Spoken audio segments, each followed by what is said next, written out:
This is 99% Invisible. I'm Roman Mars.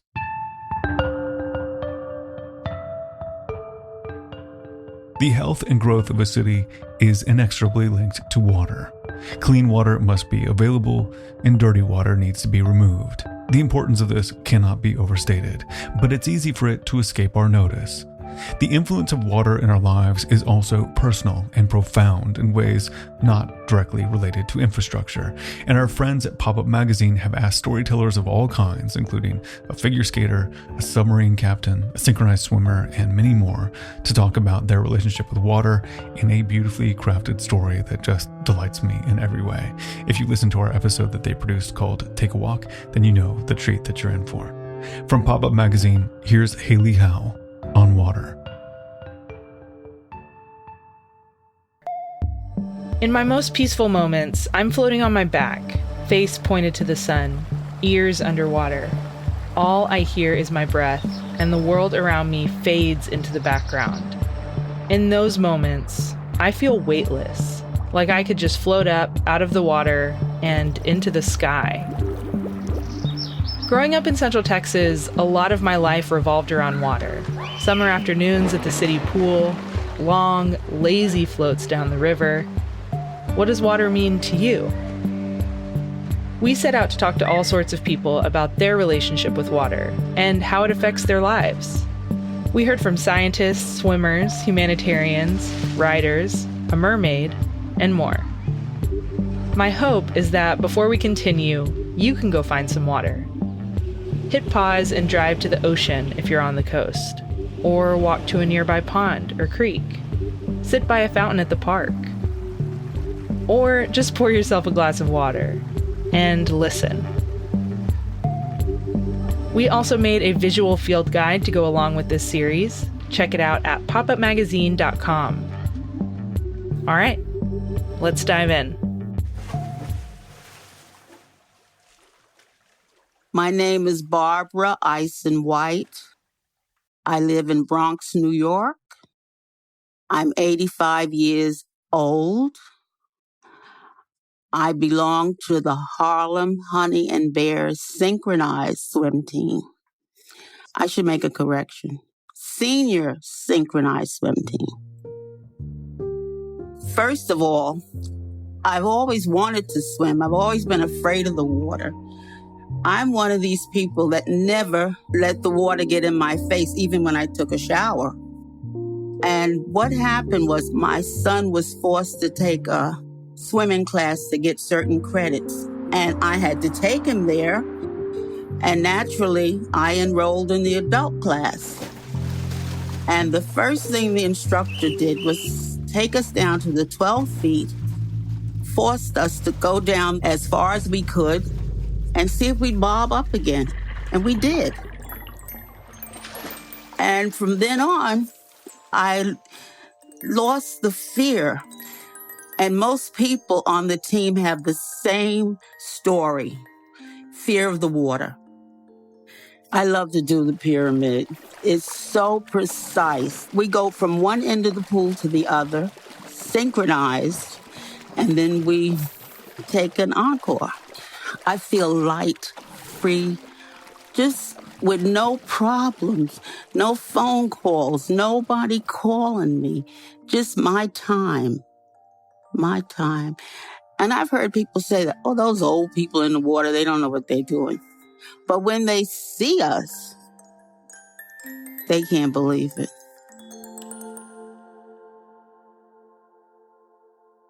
I'm Tavi Clark, and I have been around water, in water, and loving water my entire life. The way that my body feels in water makes me kind of forget that I have a body. It's kind of like being a kid that covers their eyes and says, you can't see me. You can see them, but to them, they've disappeared. There's this thing where even if people can see me, I don't care. I lose this sense of self-consciousness and this sense of self-awareness almost, and just kind of become part of the water. Because I'd always kind of felt different around my gender, water was kind of a refuge for me. When I'm in water, I feel incredibly graceful. I feel weightless. I feel competent in my body. Except it's not even like a feeling of competence while I'm doing it. It's just a feeling of being. Growing up in Hawaii, I was very clearly gender nonconforming. I just did not fit in. And I would cut high school, and there was a secret way to hop over the fence and get into this part of the river behind the school. My favorite thing to do would be scramble up the rocks, scramble up the river, and walk as far away from people as I could be, where I couldn't see a single human being. And it was just me and the river and the birds, and I would catch crayfish and just be there and play and lay naked in the sun and be a part of the landscape.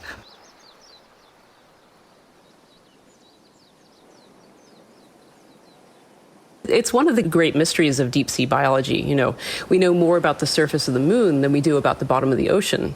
Because the moon, you can send up a telescope. You can look through that telescope and you can see what the surface looks like.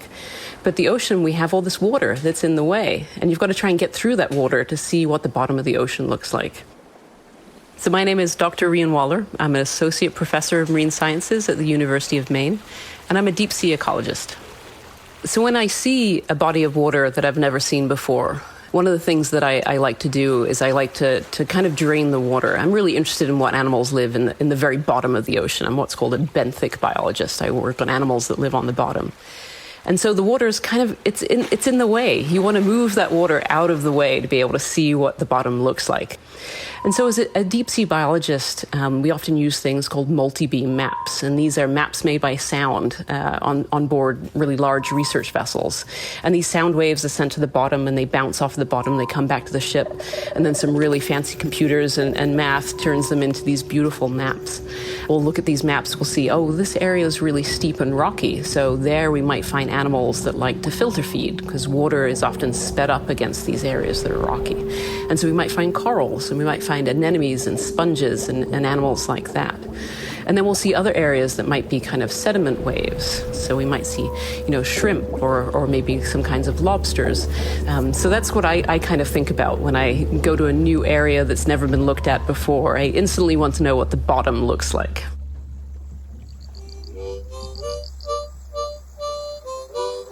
I am so jealous of people that I see in other parts of the country where you can actually see the bottom of the water when you look through it, okay? I'm scared if I can't see my feet in the water just because I don't know what kind of tatai is down there. I mean, that's a real thing. We have rougarous and tatais around here. You don't know what's living underneath there. So there's times when you don't want to get in the water because it's brown, it's dirty, it's muddy. And along with that, you get crawfish. Of course, you get snakes, you get frogs. Silver eyes are good. Those are frogs. Red eyes are bad. Those are alligators. So my name is Sean Boudreau. I'm the Vice President of Cajun Navy Relief. I'm in Lafayette, Louisiana. We're part of a civilian-led search and rescue organization that uses our own personal assets to help out and conduct rescues during disaster. Initially, my involvement with the Cajun Navy began in 2016 with a tropical system that came across the area that didn't even have a named storm associated with it, so it didn't get the recognition, it didn't get the media coverage, but it ended up being a 1,000-year flood. And the people who were being flooded out were not getting any help. Local authorities were doing the best that they could, but they had limitations, and a lot of the folks down here in South Louisiana, well, we have boats in our backyards. It's sportsman's paradise. We do a lot of hunting, fishing, outdoorsy stuff, and it just started on Facebook, and we started caravanning to different areas that were flooded to start helping rescue folks. Once you start helping people and you see how effective you can be, just if you're there, just being there and being able to help immediately, it's very rewarding. My name is Emma Robbins, and I am the Executive Director of the Navajo Water Project. And what we do is help families on the Navajo Nation get access to hot and cold running water in their homes so that they have safe drinking water. I think being from a desert, water is something that you just really value even more. I remember as a kid, my parents were like, don't waste water. And, it's something that I think most of us Navajos have always grown up with, is that you can't separate yourself from the earth. And water is a part of the earth. Navajos who are living on the Navajo Nation are 67 times more likely to not have running water than your average American. And 30% of our population does not have running water or sanitation. And when we lose water, we lose everything. We lose our food source. We lose something that keeps our body regulating and safe. We lose our animals. And it breaks you down mentally. You have to constantly think, where is my water coming from? Do I have enough money to buy bottled water? There are so many things that go along with not having water. It's not just, I can't drink anything.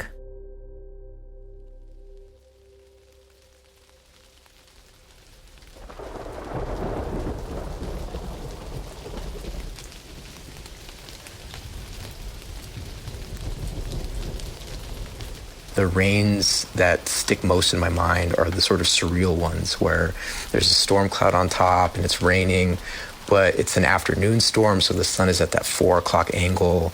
And they don't happen often, but when they do, the world takes this sort of surreal look. There's bloom lighting off the streets, and it looks very dreamlike. My name is Kyle Alvarado. I'm a lifelong El Paso, Texas resident, and I create an aromatic liquid of the creosote bush that recreates the scent of desert rain. When it's about to rain in El Paso, the moisture will sort of wick up in the air, and the resin in the leaves begins to activate, and it starts to waft through the area, and it's a great sort of preview of the coming rain. And then, of course, the rain comes and it washes everything clean, and everything slows down a little bit, and that creosote smell is still there. And once the rain stops and the waters begin to recede and things begin to dry up, that creosote smell, just as gently as it came in, begins to sort of fade out.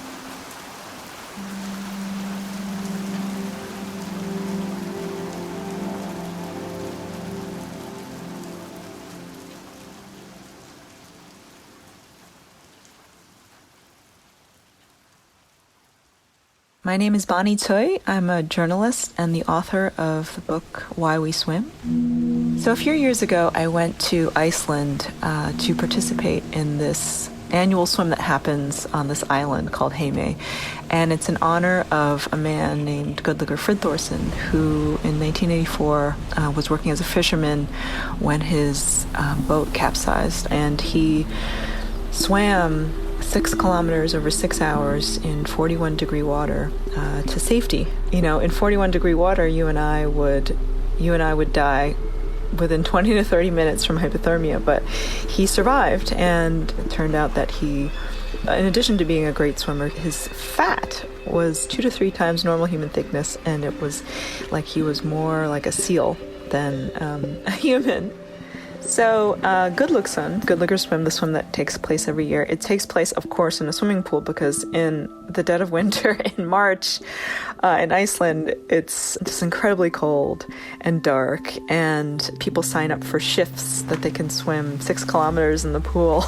And so Iceland is one of those countries where there is an extremely high pools per capita.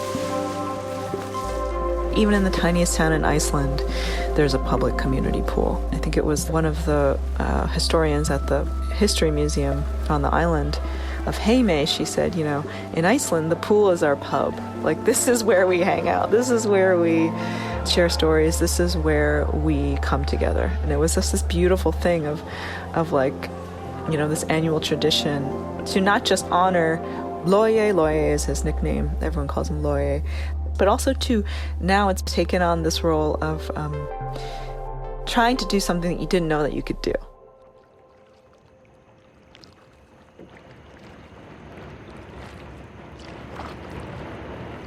My name is Nikki Halpin. I'm a writer and producer, and I live in Brooklyn, New York. I've been canoeing on the Gowanus Canal many times, and there's a wonderful group called the Gowanus Dredgers who take people out quite often. So especially during lockdown, I felt like I hadn't seen a tree or sat and looked at the water or done anything in so long. And The guy who runs the club said he was going to go out and asked if I wanted to go. And I said, of course. And I talked my friend Carolyn into going, even though her wife kept saying, it's such a bad idea. You're going to fall in. It's so gross. It's so scary. It's toxic waste. And it gets written about in the New York press in quite lurid details. There's these myths that bodies have been found in it and that it was a mafia dumping ground. It's really got a lot of press about being filthy. It is a super fun site. And I was like, no one has ever fallen in. Like, what? It's totally safe and fine. Like, just come. So she came along. And it was an extremely windy day. And it was very cold. And we were, just kind of getting pushed up against the walls of the canal a bit. But we were, paddling along. We were going away from the harbor. Then someone called my name, and I turned fairly quickly. And it was like... all of a sudden I was cold and in the canal.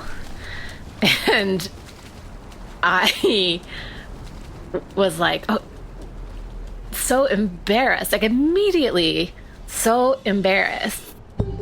I had this whole vision in my head because I had on like a leopard coat and I had like white and gray hair.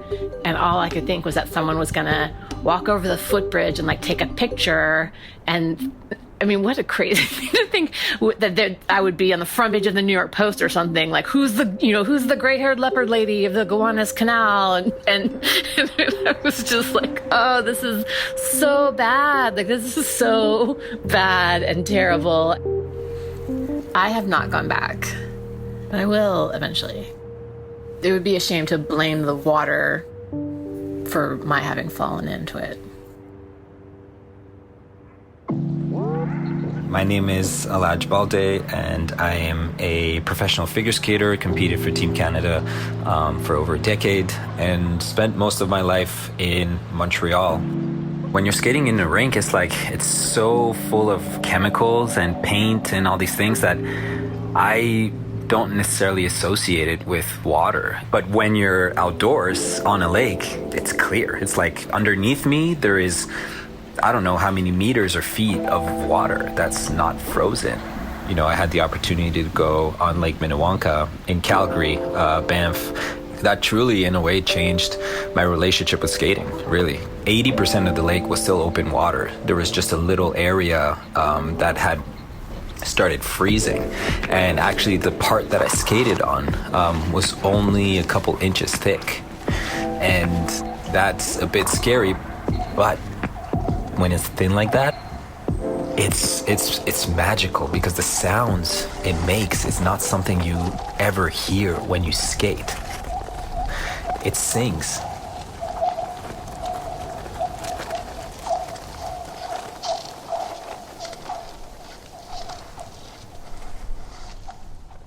My name is Joy Bryant.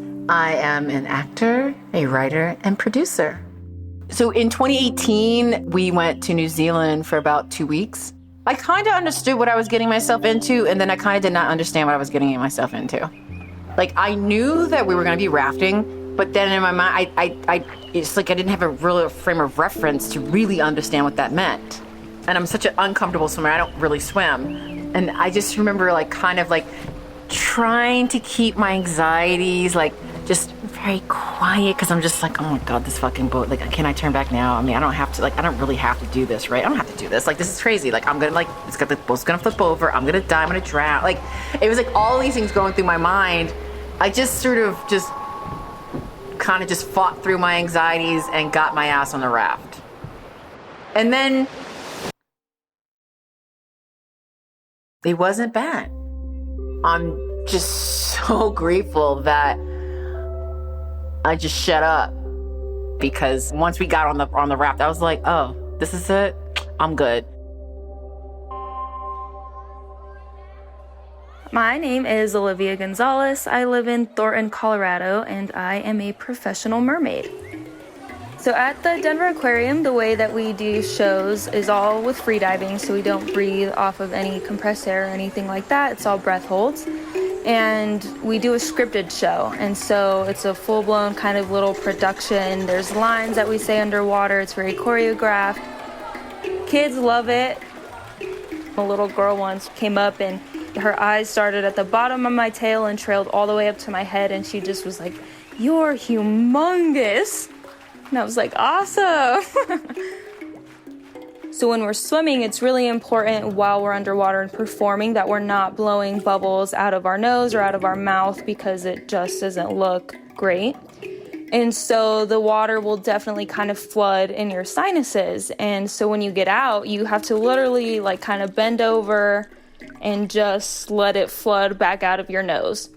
When I first started, so when I did my audition, I had no idea that this was a thing. I was in college at the time, so afterwards I had to drive up to campus and I had a test in my environmental chem class. And I'm sitting there taking this exam and all of this water is coming out of my nose and I had no idea what was going on. I was freaking out. I'm trying to take this exam. So not the most glamorous thing. And yeah, definitely I would say one of the downfalls of the job.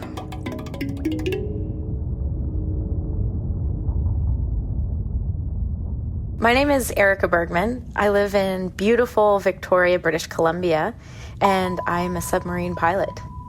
Research submarines are actually called submersibles. And so our kind of submersible is entirely windows. It's like going to an aquarium and being wrapped by the glass in your own little bubble. It's really fun to take people down underwater, especially people who have perhaps made theories about what they think they're going to find down there.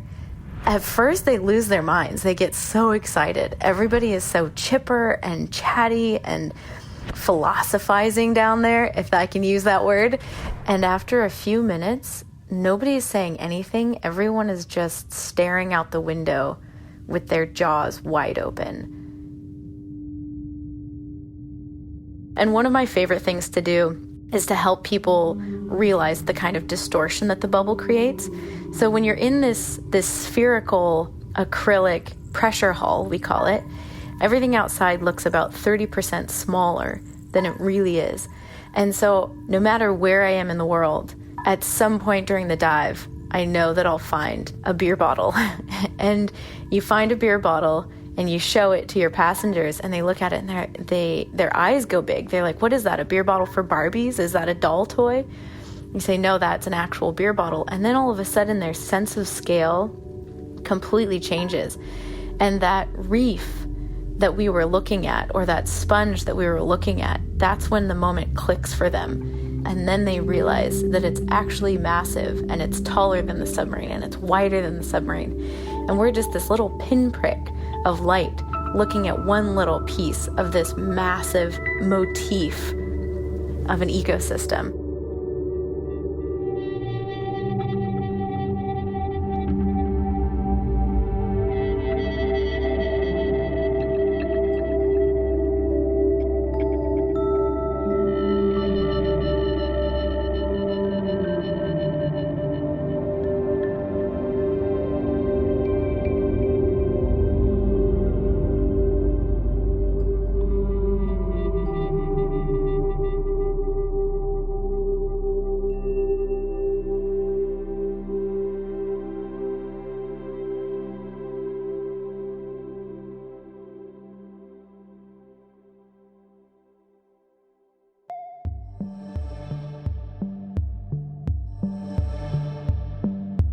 This story was brought to you by Pop-Up Magazine Productions. Written and produced by me, Haley Howell, along with Joy Shan, Alyssa Eads, Ariel Mejia, and Elise Craig. Our editors are Derek Fagerstrom and Doug McGray. Our music and sound design is by Alex Overington. Our creative director is Leo Jung. Rebecca Chu is our art director, and Jackie Bates is our photography director. Lauren Smith is our director of operations. And we had production help from Al Schatz and Andy Spillman. Thanks so much for listening, and don't forget to check out our visual field guide at popupmagazine.com.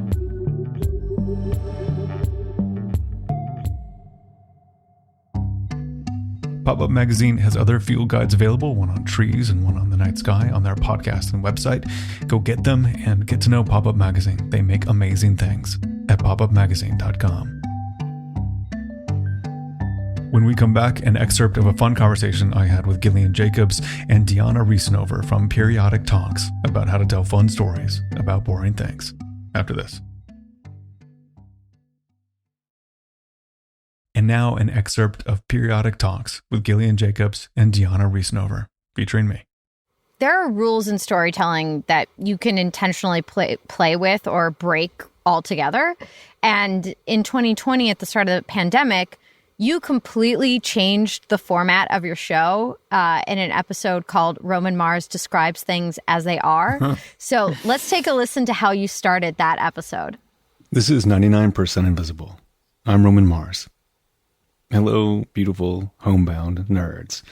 If I sound a little different, it's because I'm recording this at home. You might even hear some cars passing by. I'm not sick. Hopefully neither are you. But many of us are staying home so that we don't inadvertently become vectors to a virus whose impact we don't fully understand. This is the right thing to do. We are all part of one big ecosystem, and if any part of us gets sick, we all suffer. We are in this together. So, my job in this world is to tell stories about all the thought that goes into the things most people don't think about.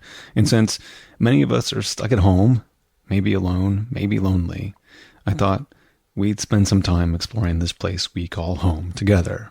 Just you and me. Sound good? If you answer back out loud, I won't think you're weird.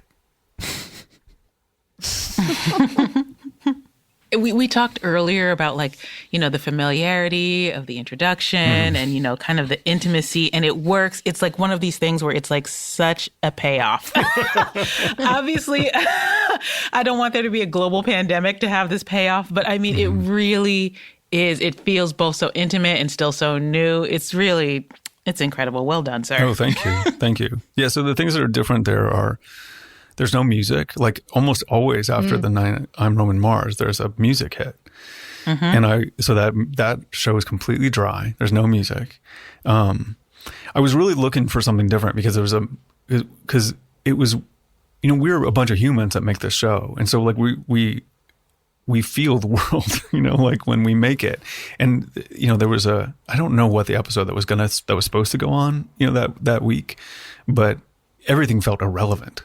And so I was like, well, if the sort of idea, the central crux of the show is that we sit and describe things and talk about the interesting stories behind boring things, well, then I'll just do it around here and then kind of encourage people to be inside. Because at that point, there was no mandate to be inside. It was the very, very beginning. But it was like people were like, work was closing down. Like I think for the most part, I think my kids came home from school the Friday before. And, with no real, and then they'll be like, they'll be back in 2 weeks or something like that. But I just wanted to reflect it, and so, yeah, so that was the episode that was in my head. And so, and that's what we made. And I really focused on trying to do that, comfort and soothing. And also, a bit of the seduction of just okay, stay inside, guys. I know you don't want to, but I really, really wanted to make a case for it because I believed in it. And it, and that piece culminates with I end up at my record player and I play a song. The only song you hear is a song I don't know what you call it, diegetic or something in the scene, versus soundtrack versus diegetic sound is if you character turns on a radio and they play a sound. Anyway, so it's diegetic. And I make this case for this musician that I love who has a heart condition who can't go, we're going to do this for him, and I asked his permission. I was like, okay, so I want to make you the center of this thing. Is this cool with you? And he was really nice about it. But the whole thing is a subtle case for us collectively caring about each other by doing nothing. And so that's part of it too. So there's a few agendas that are going on there. But hopefully you just feel that intimacy and you just want to go on and ease into it is the idea. We have this one last clip to set up, and I'm really excited because I have a question that I've been waiting to ask you this whole time. So this is from that same episode, and this is when you're kind of walking around your place and you're describing what you're seeing and the backstories that you see when you look around your space. Let's walk down the stairs. And we are entering the hall. In his book, At Home, Bill Bryson wrote that no room has fallen further in history than the hall. I always remember that line. I've been to Stirling Castle in Scotland a few times, and I love it there, especially the Great Hall, which has been painted a shocking and delightful buttery yellow since its restoration in the 1990s. We did a story about it a few years ago. You should check it out. It seems impossible that a hall like the one in Stirling Castle and the hall in your house have a shared origin, but they do. The hall used to be everything. From the Middle Ages to about the 15th century, the hall was effectively the house, with a central hearth that people used to warm themselves and cook over. All activity took place there, awake and asleep. As soon as a second room was added to homes, the hall has been on a downhill slide. Now it is this dumb thing, a non-room room, whose primary function is to connect other rooms. So, pour one out for the hall. I love that so much. My question is it possible to train your brain to see stories everywhere? It totally is. And because I did it, like, I'm going to use, I don't want this to be obnoxious, but I'm going to use Roman Mars as a third person. But basically, Roman Mars is an aspirational figure who notices all things and cares about all things and reads every plaque. I am not Roman Mars all the time. Do you have a family nickname? Who are you really? No, I'm Roman to everybody, but still, it's sort of, but that character of being, like astute, alert on it, I don't have that all the time. I have to really I do have to keep it going. And so, and sort of keep that curiosity alive.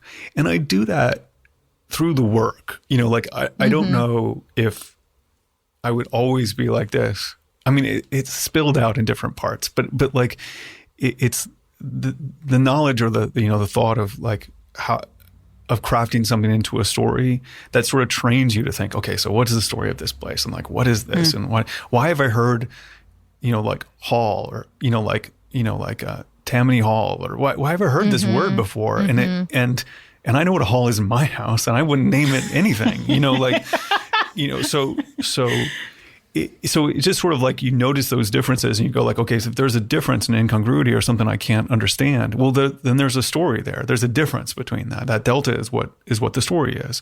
And so you just sort of be alert to those things and then have fun with them. And then sometimes they come to nothing. Like, it's not all stories are great, but occasionally they are. And sometimes it's just in the way that you tell them. And sometimes it's about the passion of telling it, I think that the whole story is like, like you could tell it kind of boringly, but I turn the hall into a person, like that you pour one out for, like that's part of the process of it is to make it interesting. But yeah, you definitely can just read plaques and, like look down a lot, like you can do it. It's like, usually engaging with the built world usually involves some disengagement with actual humans, so,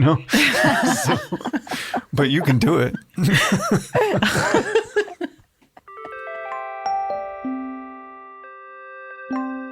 That was just a little bit of the conversation that I had with Gillian and Diana.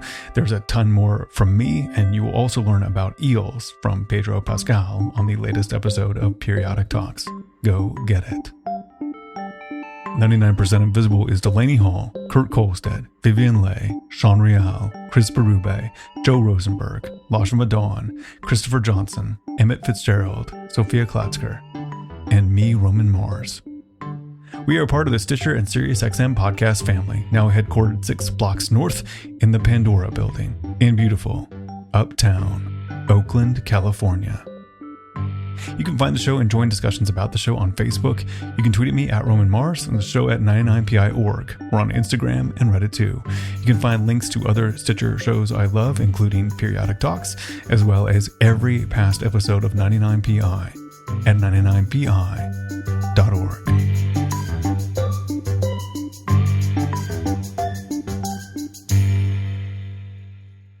This is a Stitcher podcast from SiriusXM, from SiriusXM, from SiriusXM, from SiriusXM, from SiriusXM, a Stitcher podcast from SiriusXM.